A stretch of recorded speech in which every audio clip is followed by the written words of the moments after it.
So again, I'm waiting 2 weeks. This is all happening. I'm like just having the darkest thoughts, like really spiraling into a dark depression, like, just really sad that this is how this turned out. And it's making me like be like, why did I even report this?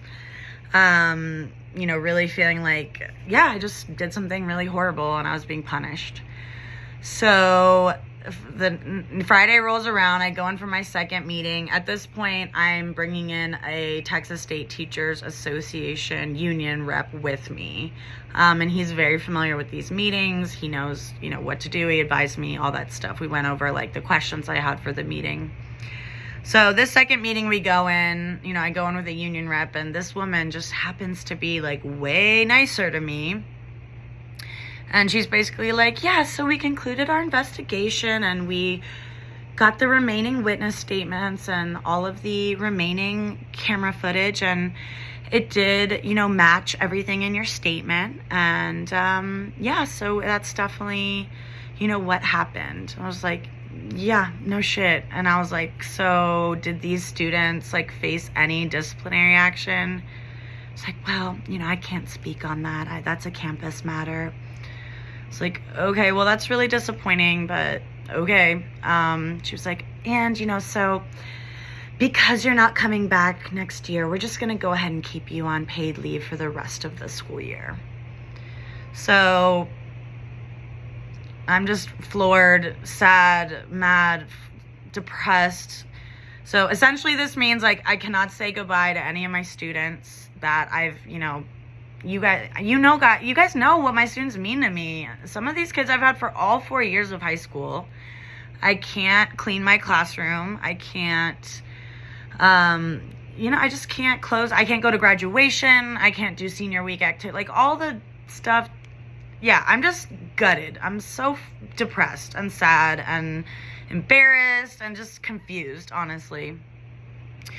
So, and then also, without warning, they cut off my access to my school district Gmail account. So I lost 5 years of lesson plans, slideshows, assessment tools, rubrics, all of the things, all of my intellectual property, just gone.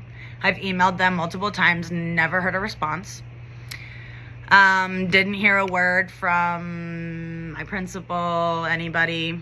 So yeah, left the meeting, told them like, this has been an incredibly disappointing experience. I'll be sure to let my coworkers know to not trust HR ever.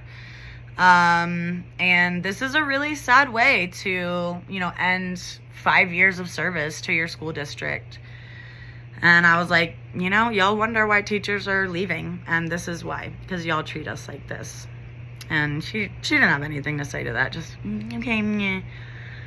So, yeah, really sad, really upsetting. I did get to go, like, clean out my classroom on, the last day when kids weren't there. But it was, such a wreck and really stressful.